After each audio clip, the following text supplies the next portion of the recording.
Olá, sejam todos muito bem-vindos e bem-vindas ao nosso webinar Profissões do Futuro, Hospitalidade 5.0 e Carreiras. Hoje falaremos sobre um cenário de constantes mudanças, impulsionados pelos avanços tecnológicos e sobre a importância de entender rumos do trabalho para a escolha de uma profissão.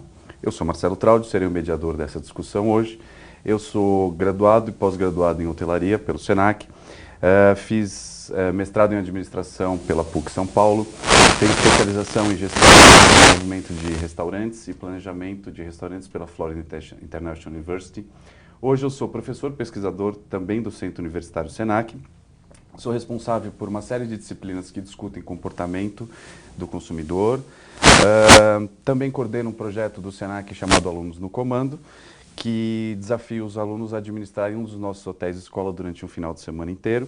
E fui diretor de operações da Vila dos Atletas durante a Olimpíada de 2016 no Rio de Janeiro.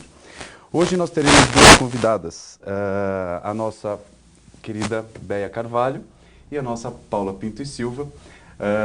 E eu vou deixar e pedir para elas rapidamente se apresentarem, contar um pouco do que fazem e depois continuaremos a nossa conversa sobre carreiras. Por favor, meninas. Ok. Eu sou Béia Carvalho, eu sou uma palestrante futurista. O meu trabalho é olhar para o futuro e começar a pensar, a refletir sobre as tendências do futuro e como a gente se prepara para essas tendências, de modo que o futuro não nos atropele todos os dias, né? Não é uma coisa fácil, porque o futuro está cada vez mais rápido, né, chegando aqui para a gente, mas essa é a ideia, né, da gente, em vez de virar as costas para o futuro, né, e falar, não, né, é muito complicado, não vou prestar atenção, da gente realmente abrir os olhos e começar a olhar, principalmente para essa próxima década do século XXI, em que tanta coisa vai mudar na nossa vida social, na nossa vida produtiva, né? Então, acho que é bom a gente ter esse olhar para frente. Bom, eu sou Paula Pinto e Silva, sou antropóloga, sou formada em Ciências Sociais, com mestrado e doutorado em Antropologia Social. E no mestrado e doutorado foi onde eu fiz uma especialização em Antropologia e Alimentação, né? A escolha de falar sobre um determinado, olhar um determinado grupo falando sobre a comida. Então, entendendo que a comida, né, é uma língua específica para a gente conseguir entender o que as pessoas querem dizer sem dizer, só comendo. Que ótimo. Muito legal. Eu também tenho uma empresa de pesquisa em antropologia, então eu e mais alguns antropólogos trabalhamos para algumas empresas, agências de publicidade às vezes, emprestando o nosso pensamento, né, o nosso olhar para as coisas que estão acontecendo no mundo, para ajudar mesmo as corporações a se pensar e repensar. E aí a gente vai estudar temas mais variados possíveis. Hospedagem, hotelaria e turismo e futuro, por exemplo, eram alguns deles, né, pelos quais a gente passou. Sou professora de pós-graduação na SPM, onde eu dou aulas sobre antropologia e consumo, né, justamente também como é que a antropologia olha para a ideia de consumo e, de alguma forma, ela vai tentar subverter aquilo que a gente, a princípio, acredita que seja, né? Então, a gente acha que consumo é aquilo que a gente compra e vende, ou que a gente usa. E a antropologia vai dizer que consumo é um pouco mais do que isso. Então, que a gente precisaria entender isso de forma mais ampliada. Aí a gente fala aqui durante o processo todo. Interessante, Bé, você falou, né, que do futuro nos atropelar, eu como velhinho já me sinto absolutamente esmagado pelo futuro. Eu não consigo nem mexer no celular, tenho que pedir ajuda para os meus filhos. Mas uma ilustração que eu vi outro dia e eu acho muito interessante, que o que nos trouxe aqui, né, o sucesso que nos traz a um determinado lugar não é garantia de um sucesso futuro.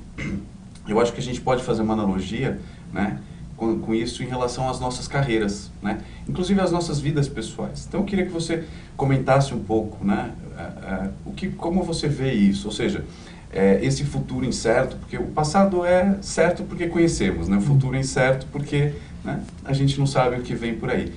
Como é que você colocaria isso em relação a carreiras, em relação a desenvolvimento pessoal, esse futuro que nos atropela, né, que está tão perto, mas ao mesmo tempo parece tão longe?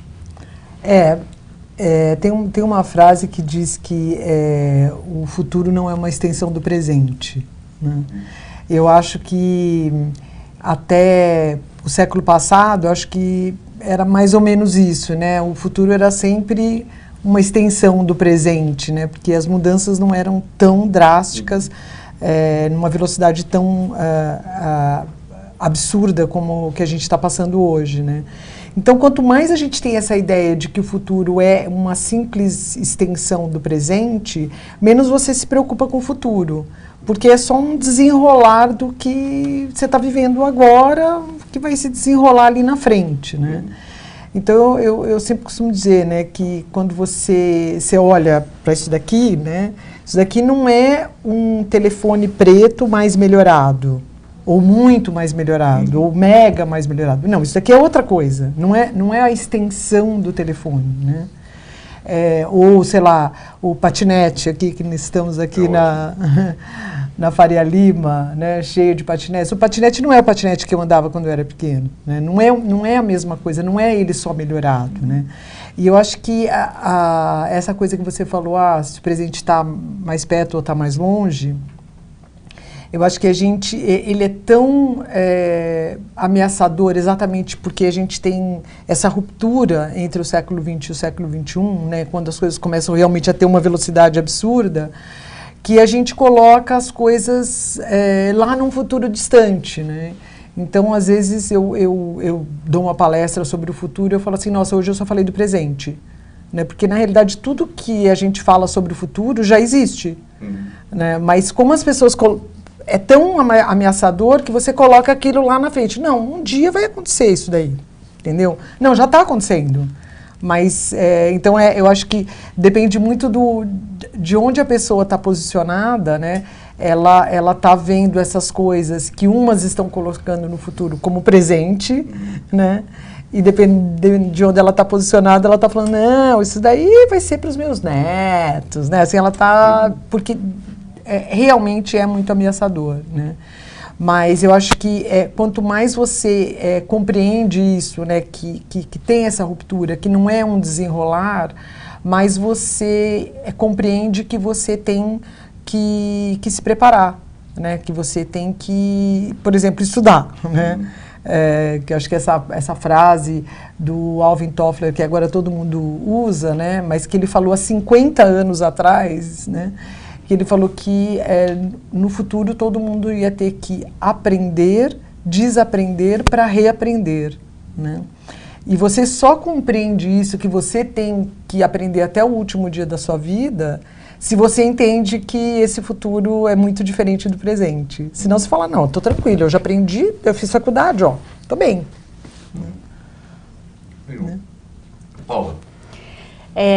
Eu fiquei pensando, quando você falou do futuro não é a decorrência do presente, uma coisa que eu gosto também de pensar é que o futuro é aquilo que a gente consegue imaginar também, né? Quer dizer, o que é futuro? Quando eu estou aqui no presente, imaginando coisas que já podem estar acontecendo e que provavelmente estão acontecendo em algum outro lugar que às vezes não é o meu. Não é visível. Não é visível, né? Então, às vezes a gente fala de coisas que parece que estão lá distantes, não estão. Seu vizinho já faz... Né, a casa automatizada, sei lá, seu vizinho já tem, mas você está achando que isso ainda é uma ficção científica e muito longe. Então, de novo, é interessante porque a ideia de futuro, dessa perspectiva antropológica também, ela tem que ser sempre relativizada. Então, futuro para quem, onde, quando, né? De quem... Onde você tá, exatamente, onde você está, com quem você está falando, né? O que pode ser muito futuro para mim, certamente não é para a Bea, talvez seja para você. Isso que é muito legal, porque não existe o futuro. Existem os futuros possíveis. O futuro é plural. Exato. Os possíveis futuros, e que bom, né? Porque daí significa que a gente... Eu nunca acho que eu tô... Você falou assim, eu tenho que pedir pro meu filho. Eu falei, não, eu sempre acho que isso é o presente. São as minhas dificuldades presentes, de lidar com coisas que são presentes, e que aí sim eu preciso... Mas a tecnologia, para mim, já não é futuro. Ela é muito presente. né? Ela é absolutamente presente. Os nossos hábitos, aquilo que a gente costuma fazer hoje, quer dizer, esse meu avô, ainda bem que ele não está vivo, porque se ele tivesse, ele ia estar assim muito nervoso, né? Como é que essas pessoas não saem do telefone? Como é que a gente anda na rua e vê? É uma mudança de comportamento, é físico, né? As pessoas andam cada uma olhando. Se a gente parar num ponto de ônibus, a gente vai ver esse tipo de comportamento. Então, é interessante porque, assim, no fundo, o futuro já é. Né? E aí, essa ideia, pelo menos, de que a tecnologia vai permear, ela já permeia nossas vidas. Em maior ou menor grau, aí depende do que a gente, né, da forma como a gente relaciona, mas ela já permeia e ela já traz um monte de mudanças que a gente muitas vezes não nota. Né? Então, a gente nem se dá conta, por exemplo, de que não sabemos mais sair de casa sem o aparelho de telefone celular. Como disse a Bea, não é um telefone. Ele é outra coisa. Ele é outra coisa. Então, não é porque eu estou deixando o meu telefone, não, é porque eu estou deixando o meu mapa, é porque eu estou deixando as minhas fotos, é porque eu estou deixando os meus amigos, é porque eu estou deixando a minha vida.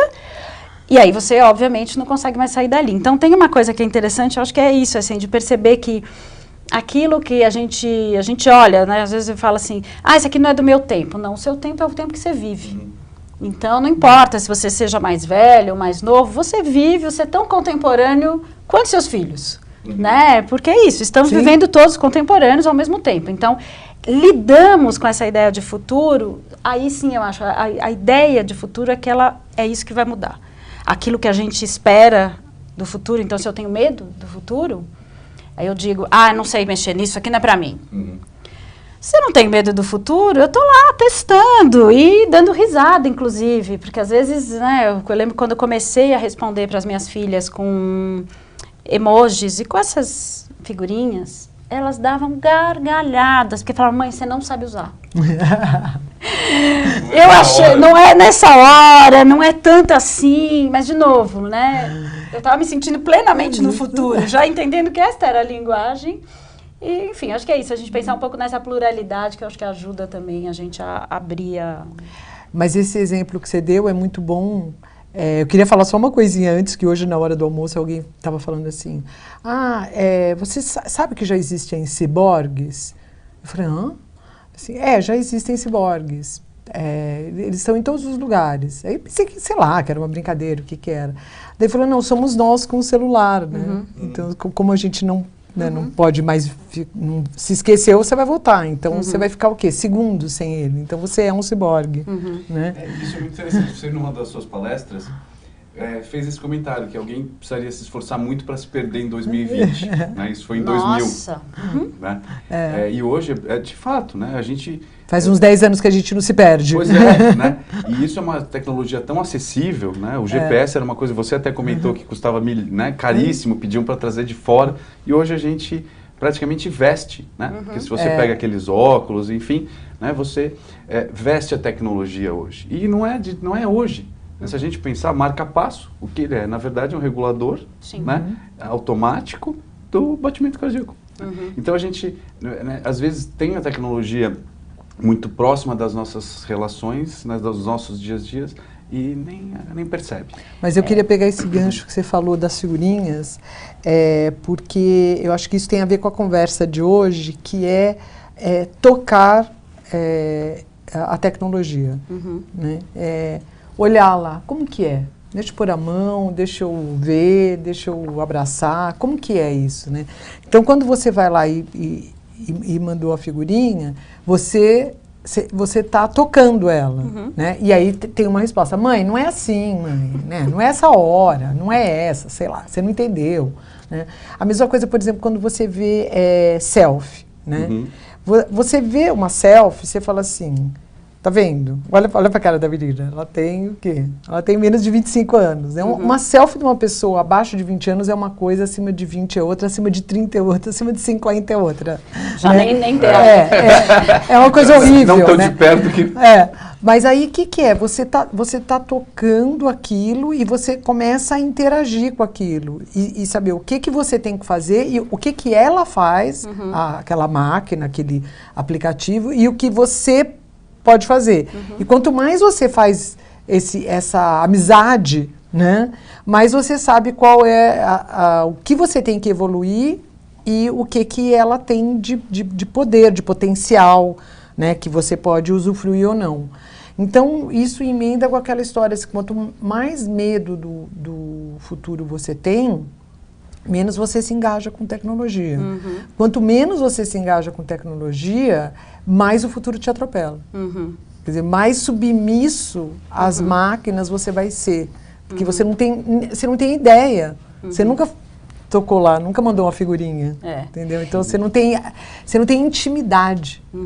E eu acho muito... Posso? Claro. Acho muito legal também pensar, né, que a gente, quando imagina futuro, a gente sempre também joga isso, joga a ideia de futuro para um mundo muito tecnológico. Isso. Né? Assim, como se essa fosse a única expressão de futuro. Quando eu era criança, o futuro era o ano 2000. Já passou, mas... Ia ter o bug do milênio, ia ser o fim do mundo. E que a gente achava que ia ter robô, e os Jetsons iam aparecer. Tinha toda uma referência, né, de novo, que era da nossa capacidade criativa, de imaginação, e também daquilo que nos amedrontava e tal. Só que, obviamente, a gente chega no presente, que era o futuro, e olha e fala, bom, eu continuo ainda cortando cebola, eu continuo arrumando a cama com a mão, né? De vez em quando não arrumo. Não tem a Rose, né? Não tem, né? Não tem o robozinho que aspira, já, né? E eu acho que é isso, assim, que eu acho que que a gente devia também pensar quando a gente fala disso, e também quando pensar de profissões do futuro, porque, em geral, a gente vai tender a ir para um caminho da tecnologia como imediato, como se ele fosse a grande resposta, a grande solução para as nossas angústias de futuro. Né? Então, eu brinco que se inventarem mais um aplicativo num workshop de futuro, e se a gente sair de lá inventando um aplicativo, isso já é velho. Isso não tem nada de futuro, isso é passado. Né? Acho que quanto mais a gente está entendendo essa noção de futuro, mais a gente tem consciência da nossa diferenciação humana, né?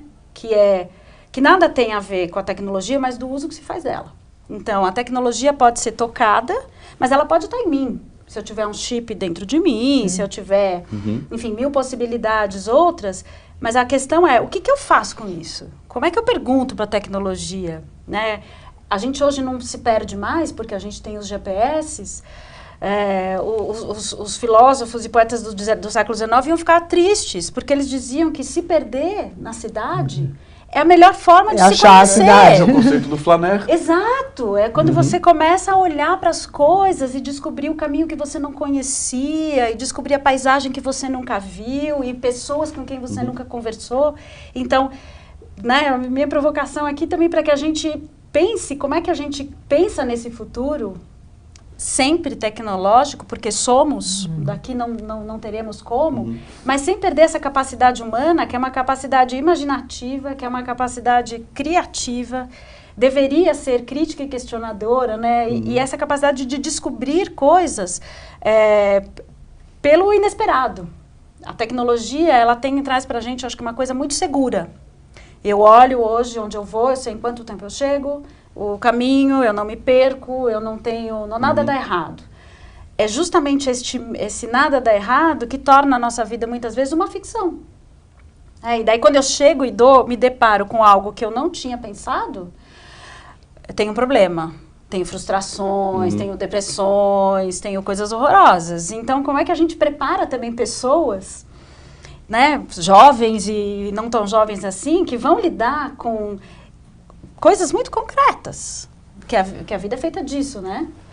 E acho que a tecnologia, ela só deveria estar conosco, claro, não que a gente não possa falar delas, mas só para a gente não apostar todas as fichas nela, né? Porque senão eu acho que a gente corre o risco de perder aquilo que talvez seja mais importante. Tem um ponto que vocês duas tocaram que eu acho que é legal a gente fazer uma relação entre essa questão da humanização e da tecnologia, né? Como é que vocês entendem essa relação e a hospitalidade no contexto dessa relação entre tecnologia e humanização? Eu queria retomar isso que a gente estava falando, respondendo aí, que eu acho que quando você olha para o futuro, quanto mais tiver essa coisa do ou, sabe, ou humanização ou tecnologia, você já foi para o caminho errado, né? a gente tem que abandonar essa coisa do ou, porque o ou ele é muito pobre. Né? Ele te traz duas opções, isso ou aquilo, e você vai ficar só com uma. Né? Então, a gente tem que começar a adotar o e.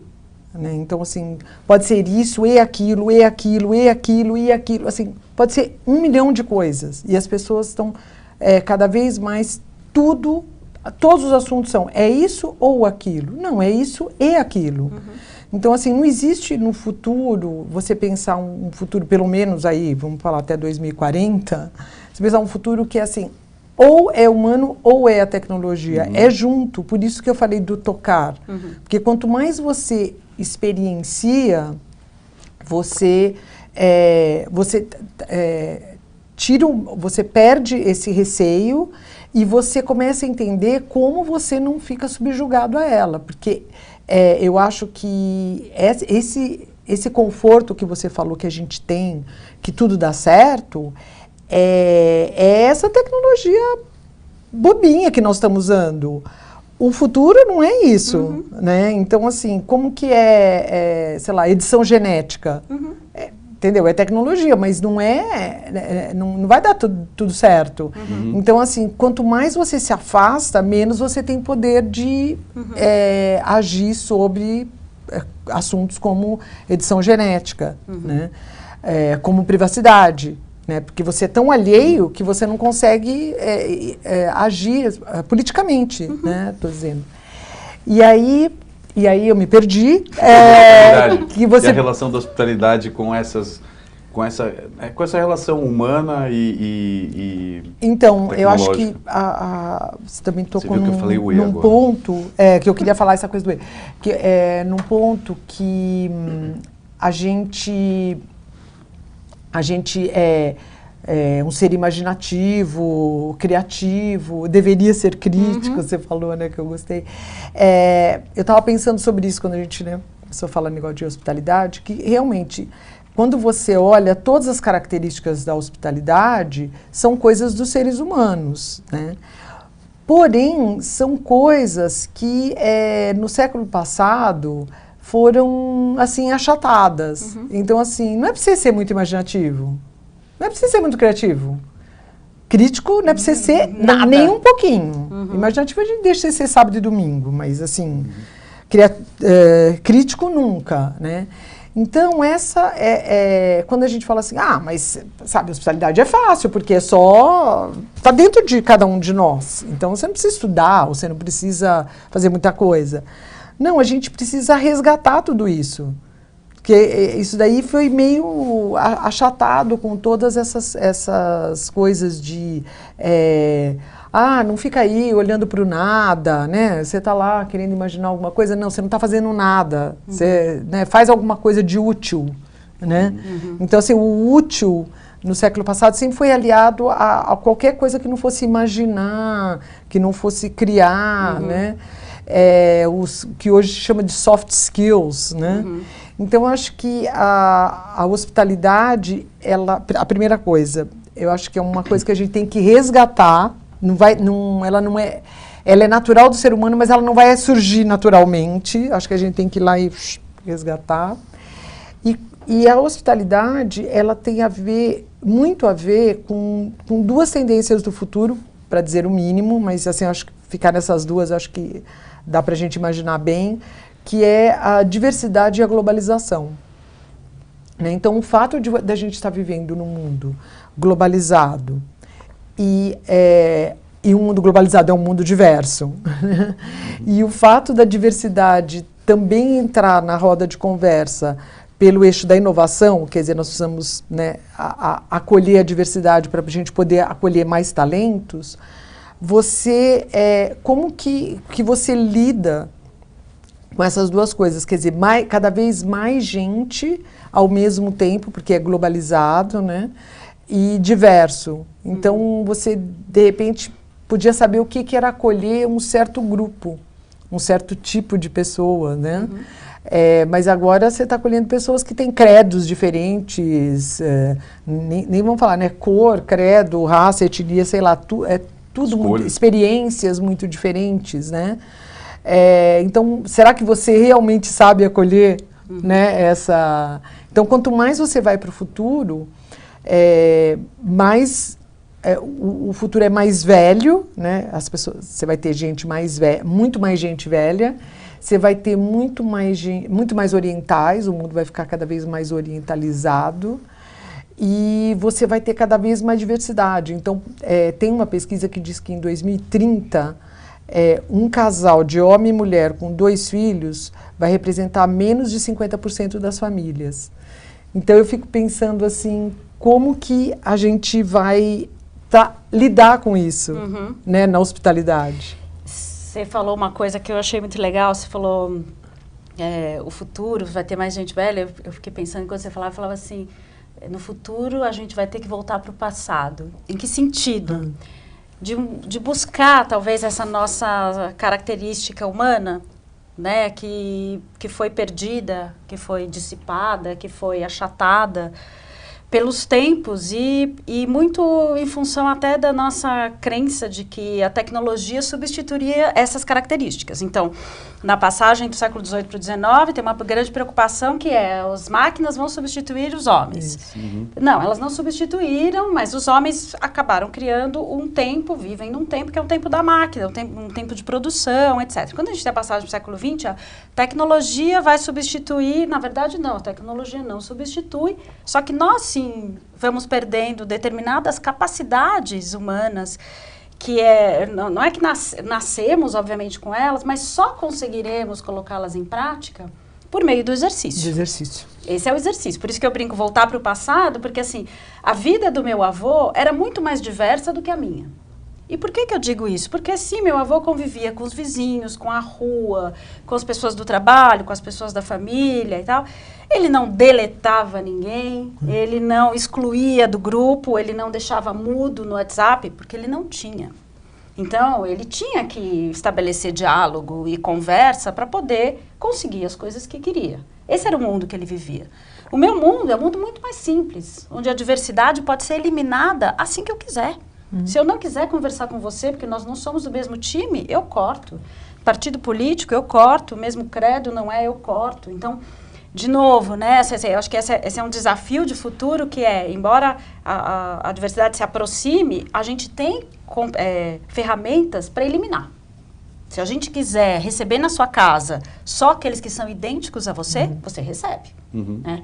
Então, eu acho que o desafio é recuperar esta capacidade humana. Primeiro, de conviver com a diversidade. Isso é difícil para burro. Isso é processo de ensino. É ensinamento, é parte de educação familiar, é educação escolar, é educação social, né? Assim, corporativa, como conviver com a diversidade, como conviver com aquele que pensa diferente de mim. Acho que essa é a primeira coisa. A segunda é como é que também eu consigo me colocar no lugar do outro, muitas vezes, para entender o que ele precisa. Empatia. Então assim, eu como carne, vou convidar você para ir jantar na minha casa, vou fazer carne. Não, deveria. Primeiro eu preciso saber se você come carne. Não importa se eu como. A hospitalidade, ela pressupõe um olhar para o outro. Né? Esse olhar que deveria ser resgatado. Resgatado no sentido de que a gente desaprende a olhar para o outro. Né? O último século nos empurra a olhar para nós mesmos. Nós, os indivíduos, aqueles com quem temos que nos preocupar. Então, eu olho para o meu umbigo e, a partir do meu umbigo, eu crio um mundo. Eu diria que o nosso desafio é fazer com que a gente entenda que o nosso umbigo é só um umbigo. O umbigo do meu vizinho não é igual ao meu. Então, o conceito de hospitalidade, ele pressupõe o olhar para o outro. E isso pressupõe também o meu desgosto de alguma coisa. Porque pode ser que eu estava com muita vontade de fazer um assado, mas você não come carne, então eu vou ter que pensar, vai ter que pensar em alguma coisa diferente. Né? Porque é isso, assim, é menos agradar a mim e mais como é que eu trago o outro. Ele tem que conhecer meu universo? Tem. Desde que ele se sinta confortável. Né? Então, eu não posso obrigar a você chegar ali na minha casa e você tem que fazer tudo. Eu digo assim que, como é um bom anfitrião? O bom anfitrião é aquele que te deixa tão à vontade que você se sente em casa. Não na casa dele. Porque se você sair e falar, nossa, essa casa aqui Não podia sentar, não podia mexer, não conseguia comer nada, não sabia mexer nos talheres, não sabia para que servia tanto copo, não sabia como manejar, significa que você não foi bem recebido. Provavelmente você foi recebido à maneira que estava totalmente fora do seu alcance. Então, acho que esse exercício desse olhar para o outro, ele é, para mim, o grande desafio da hospitalidade desse chamado futuro. Né? Como é que a gente olha para o outro genuinamente, eu diria, como os antropólogos gostam de dizer, de coração aberto. Né? Um olhar para o outro de coração aberto significa eu mergulho no universo do outro para saber aquilo que importa para ele. E o que importa para ele, pode ser que eu consiga acessar, né? Pode ser que eu consiga entregar coisas que estão fora do meu universo. E que até eu nem gosto tanto, mas que vão fazer sentido e vão completar isso que é o ciclo, né, desse chamado... Eu gosto de pensar, né, da hospitalidade com o conceito da antropologia, que é a reciprocidade.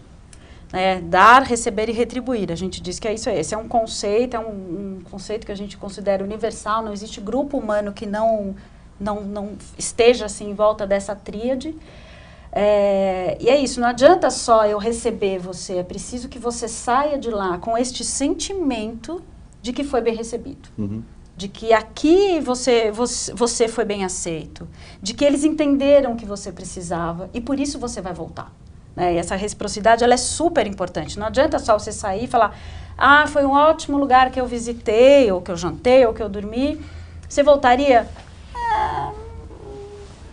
A gente diz, não é isso que queremos. Né? O que a gente gostaria, eu acho que em termos de hospitalidade, volto sempre.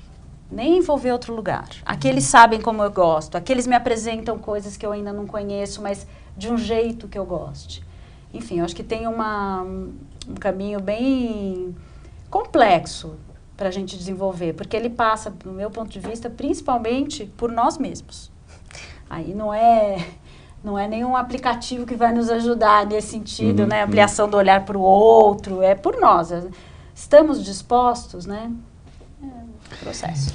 Então, se a gente olhar, né, basicamente, você falou da hospitalidade, a gente exerce, a gente pensa, né, essa empatia, esse se colocar no lugar do outro, né, se a gente olhar esses elementos, eles estão muito presentes no que se trata em hospitalidade, né, de maneira geral, ou seja, o Senac é um dos primeiros cursos, o primeiro curso superior do Senac foi de hotelaria, né? E a gente sempre teve essa questão do acolher, do receber, né, do alimentar, muito próxima da gente. Então, se você olha todas essas colocações que vocês fizeram, um elemento importante, então, para um profissional do futuro é essa capacidade de olhar para o outro, né, e entender como entendê-lo, né, ou desaprender de si mesmo e aprender o que é importante para o outro. Né? Na Olimpíada, eu fui responsável pela alimentação de todos os atletas e delegações do mundo inteiro. Nossa! E eram 70 mil pessoas de 160, né, países diferentes, maior do que a ONU. Né?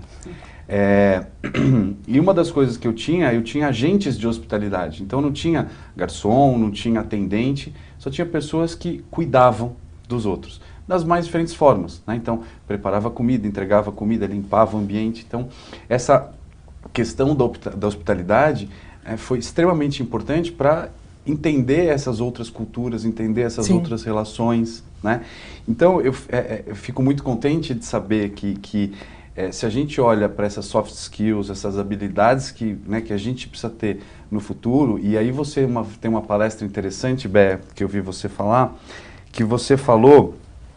Eu stalkeei você, eu tenho que admitir que bastante, e eu achei super interessante. Você falou uma coisa interessante, né? Que você fala do profissão do futuro são cuidadores, né? São pessoas que cuidam dos outros. Claro, tem a questão do envelhecimento, tem a questão, né, desses cuidados pessoais, mas que no fundo o que a gente falou aqui é de olhar para o outro, né? E aí eu queria que vocês colocassem para a gente o seguinte... No processo formativo, né, dessa hospitalidade, do acolher, do receber, né, coisas que a gente vem fazendo no Senac há muitos anos, quais elementos vocês entendem, quais competências são importantes no processo formativo? Né, para que a gente consiga fazer esse exercício, né, de continuar olhando para o outro, Porque num determinado momento a gente achou que olhar para o outro era só fazer um FaceTime, né? Ou de que é simplesmente o reconhecimento facial, né? Que eu já sei quem ele é, já sei qual é a idade, já sei o humor, né? Porque se você tem aplicativos que te identificam isso hoje. Então, no varejo, você consegue saber quantas pessoas entraram, que tipo de pessoa entrou. Então, como é que funciona isso? Como é que funciona esse olhar para o outro do ponto de vista humano e hospitalidade nesse contexto? Porque é uma profissão mundial, né? É uma ocupação mundial e é uma preocupação mundial, né? De como eu olho para o outro, né? Sobre a minha lente, mas pela perspectiva dele. Eu vejo que tem essa coisa de olhar para o outro, mas tem essa... Você tem que olhar para você, né? Não naquele contexto que você estava falando do umbigo, né? Não, ó, sou eu aqui, eu sou mais, né? Nesse sentido de conhecimento. Hoje já tem escolas para crianças que ensinam assim, por que você tá com raiva? Por que você chorou? Olhar né? para o seu sentimento. E eu ouvi essa história agora em setembro, eu falei assim, gente, como assim que a gente nunca aprendeu isso? A gente devia aprender isso, né, ali, quando você vai lá e morde o braço da outra, né, puxa o cabelo, né? Por que você puxou o cabelo, né? Por que você ficou triste, né? Por que pouco importa, né? Então, conhecer essas emoções é conhecer o ser humano. E aí você fala, bom, então, essas são... Quem que é esse cara, esse ser humano, né? É um cara que tem um monte de qualidades, que é capaz de ficar 3 dias numa lama para recuperar alguém lá em Brumadinho, mas é capaz de matar todo mundo lá num baile funk, né? Esse é o ser humano, né? Então, assim, como você vira expert, né, nessa coisa de ser humano? E por que eu estava falando isso? Porque quando você pensa, voltando ao papo das máquinas, quando você pensa em ser humano e máquinas, a gente é feito de 95% do que nós somos, as máquinas não são, né? Então, como que a gente se aprende e se reconhece, né? Então, acho que esse é o primeiro ponto, de você se reconhecer, ver o que você tem de ser humano, e aí você vê que o outro também tem isso, e como você faz essa relação com ele, que seja uma relação de, como você falou, de dar, de receber, de retribuir, mas porque você está entendendo quem que é esse outro cara, né? E aí eu vejo a coisa da hospitalidade, que eu acho que sempre quando a gente vai dar os exemplos, é muito mais fácil você falar em, sei lá, hotelaria, restaurante, né? Mas o que eu vejo no futuro é que é uma profissão que ela é transversal às outras profissões, né? E aí, pegando o gancho do que eu queria falar das máquinas, é que, por exemplo, a gente vai ter que ensinar as máquinas a serem hospitaleiras, né? Então, assim, machine learning. Então, como você ensina uma máquina? Porque você sabe tanto que você sabe ensinar, né? Como que você, por exemplo, traça uma jornada do colaborador de uma empresa, né? Do momento que você está lá requisitando esse profissional no mercado até o momento que você despede esse cara, né? O employer branding. Então, quem que vai traçar essa jornada? Uma pessoa que entende de hospitalidade, né? Então, acho que a hospitalidade, ela vai ter ela vai ter a sua expressão dentro do que ela sempre foi, dentro da hotelaria, dos restaurantes, das escolas, né?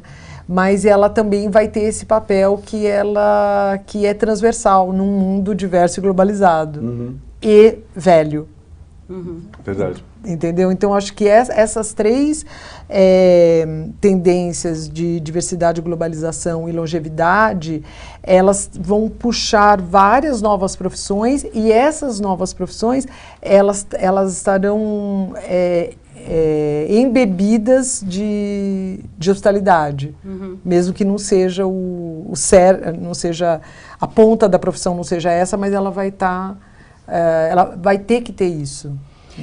Eu estou pensando o processo de conhecimento dos antropólogos, ele pressupõe quase o inverso, mas para chegar no mesmo lugar, né? Assim, quanto mais eu conheço o outro, mais eu conheço a mim mesmo. Esse é né? Eu não parto de mim para o outro, mas eu ao contrário. Né? Então, eu mergulho no mundo do outro, e por isso que a gente vai fazer esse trabalho de campo, né? Onde você deixa tudo que é seu guardado, entra num determinado grupo, cultura, país, aldeia, qualquer coisa que seja, para entender quem é de verdade, como é que vive, como é que pensam, como é que se expressam aquelas pessoas. Isso vai, se você fez isso de verdade, e isso eu acho que tem uma característica que eu elencaria para esse profissional de futuro, que é curiosidade. Porque sem curiosidade, não há como você entrar no mundo do outro. Então, essa curiosidade que a criança tem e que a gente vai cortando com os nossos processos de adestramento social, a gente corta. Essa curiosidade genuína e verdadeira pelo outro, ela faz com que a gente se repense o tempo inteiro. Que é o porquê, né? Por quê? E não tem como você mergulhar no outro, descobrir o mundo dele e não olhar para si. Porque o outro, efetivamente, é diferente de você. Sim. Nós aqui, se a gente fizer um mini mergulho, descobriremos isso. Não precisa nem fazer. Mas descobriremos isso. Quando eu ouço que ele é diferente e entendo que é assim que ele é, eu imediatamente olho para mim e pergunto, e por que sou assim? Então, esse processo, por que eu digo, é o inverso, mas ao mesmo tempo, porque ele é um processo que ele vai gerar um pensamento crítico sobre o mundo. Crítico não significa ser negativo, crítico significa estar perguntando, analisando e tentar desnaturalizar as coisas não são assim porque estão e porque nasceram, elas são porque escolhemos, né, como sociedade. Então, o pensamento crítico ele serve para isso, para que a gente olhe e fale, por que ele vive assim? Ele vive assim porque nasceu e a cor da pele determinou, ou porque em algum momento nós determinamos que ele viveria desta maneira? Então, o pensamento crítico, ele vai fazer perguntas. Então, acho que curiosidade, pensamento crítico, ou seja, essa capacidade de estar dentro de uma situação, qualquer que seja ela, e conseguir se retirar um pouco da situação para perguntar coisas, ou seja, eu estou aqui fazendo esse trabalho, nesse hotel e tal, por quê? Para quem? Será que tem alguma coisa que eu ainda não percebi? Ou seja, é uma capacidade crítica mesmo, analítica, e para isso... desculpem, vou ter que voltar para o passado. Ou seja, essa pessoa vai precisar ter muitas referências de outras culturas, ela vai precisar ter histórias, conhecer outras histórias, ela vai precisar ouvir pessoas, ela vai precisar fazer aquilo que a gente considera o mais arcaico possível, que é olhar no olho e sentir algo de humano nele. Quando eu sinto algo de humano nele, eu sinto que sou humana também. Esse é o postulado. Então, acho que curiosidade, pensamento crítico, essa capacidade, né, de se distanciar um pouco. E acho que aqui tem mais uma coisa que embaralha, que são noções diferentes, né, do que seja trabalho, profissão, carreira. Porque eu acho que isso também é diferente. E emprego. E emprego, exatamente. Né? Então, trabalho pode ser uma coisa muito... eu estou fazendo um trabalho. Eu estou fazendo uma coisa que pode ser muito momentânea, pontual, que não tem a ver com a minha profissão, que não tem a ver com a carreira que eu imagino seguir, mas é o que a gente vai chamar de um job. É um job. E tá tudo bem. O que era antes, de novo, no tempo do meu avô, que eu estou hoje invocando, acho que estou com saudade dele, o que era antes no tempo do meu avô, ou seja, uma perspectiva única, né? Então, você é engenheiro... E aí você só trabalha como engenharia, e aí você tem, então sua profissão é engenheiro, sua carreira é de engenheiro, os seus trabalhos todos estão ligados a esta realidade. Isso daqui acabou no século passado já. nós já vivemos no futuro, nesse sentido de que é preciso ter capacidades muito adaptativas para estudar alguma coisa que você diz, isso vai ser a profissão que eu vou seguir, esse vai ser o meu norte, o meu pensamento, onde eu calco as minhas referências teóricas, etc. Mas vou trabalhar no museu, embora seja um administrador. Não importa, eu escolho, né? E acho que essa capacidade de mesclar esferas, que antes a gente acreditava que elas eram separadas, né? E acho que elas não são separadas, elas dão para a gente, inclusive, níveis de envolvimento diferentes. A própria ideia da hospitalidade poderia ser pensada a partir disso, né? O que é o job, o que é o trabalho, e que pode ser momentâneo, e que pode ter a ver com uma fase da vida, que pode ter a ver com uma transição, pode ter a ver com uma escolha ou falta de escolha. O que é uma carreira em hospitalidade? Onde aquilo tem um progresso, né? Eu entendo que daqui eu passo para cá e daqui eu passo para cá. O que é um emprego? Porque eu posso ter uma profissão e não ter um emprego, né? Posso ser formado, ter meu diploma, dizer que eu gosto, ter minha vocação para aquilo, mas não estar empregado ou estar fazendo trabalho em outra área. Sim. Então, assim, é impossível pensar, e aí eu acho que não é só para a hospitalidade, mas para a hospitalidade também, esses profissionais do futuro, que já somos nós também, Sim. né? Imagina que cada um de nós tem carreiras, profissões e trabalhos diferentes. Como é que a gente lida com isso? Não, essa pretensa segurança, né, de que você, então, começava a fazer alguma coisa, você estudava direito e seria advogado, né, e seria advogado e tem um caminho desenhado, eu acho que isso já está esfacelado. Totalmente. Você estuda direito e pode até trabalhar como advogado, mas também vai ser mediador, mas também vai trabalhar fazendo não sei o quê, mas também vai... E esta capacidade, de novo, ela tem a ver com o desenvolvimento anterior, que é o despertar da curiosidade. O que eu posso fazer com isso? Então, tem uma pergunta da Laís aberta que pergunta o seguinte: para um profissional de hospitalidade, quais as perspectivas do mercado de trabalho? Então, pelo que a gente falou, basicamente são extremamente interessantes, né? Na medida em que a população envelhece, né? Na medida em que a gente precisa aprender a entender o outro, que precisa aprender a programar, né, esse conceito de hospitalidade num sentido amplo, né, de ser curioso para descobrir novas realidades, novas possibilidades, novos percursos, né, até porque a relação do emprego a gente sabe que é cada vez mais vulnerável, né, vamos ter jobs, vamos ter trabalhos, vamos ter cada vez mais relações pontuais, né, claro, que dentro de uma perspectiva mais ampla, que faça sentido para você naquele momento.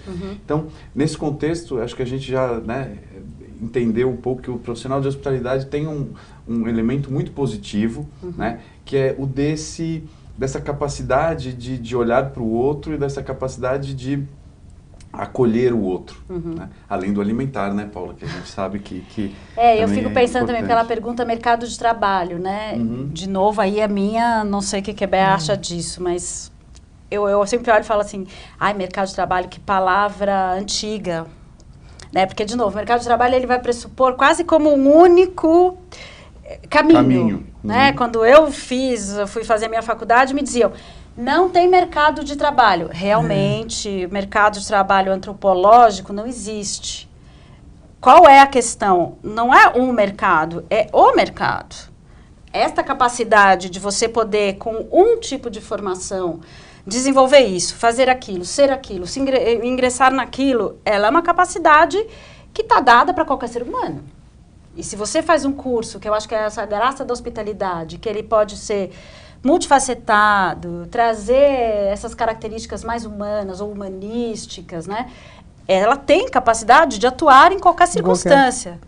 E agora, se a gente restringe o mercado de trabalho, da hospitalidade, é só isso daqui, aí eu acho que a gente restringe. E, de novo, eu acho que está velho. Eu não sei. Queria fazer eu trouxe aqui uma citação que eu queria falar desse cara que chama Danny Meyer, que é um restaurateur, né, famoso. Vocês devem conhecer bastante. Muito.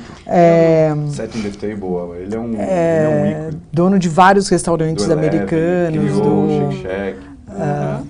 E ele diz o seguinte, que ele contrata as pessoas pelo que ele chama de QH, né, quociente de hospitalidade. Ah, que legal. Né? E daí ele descreve, eu trouxe porque eu não ia lembrar de tudo. O que é o quociente de hospitalidade para ele? Ser bondoso e otimista, ter esperança, ter curiosidade intelectual. Não é só ter curiosidade curiosidade intelectual. Forte ética de trabalho, empatia, autoconhecimento e o mais importante, ser íntegro. Hospitalidade é um esporte de equipe, né? E Fiquei arrepiada. É lindo. Dani Meyer a gente falou de tudo isso, né? Acho que a gente passou, a gente não falou muito de ética, mas a gente passou por quase tudo isso.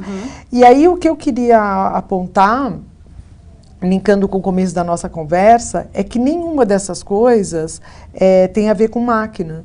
Né? Ser bondoso, otimista, ter esperança, ter curiosidade, forte ética de trabalho, empatia, autoconhecimento e o mais importante, ser íntegro. Né? Então, quando ela diz, né, qual é o mercado, né, é esse mercado, é o mercado de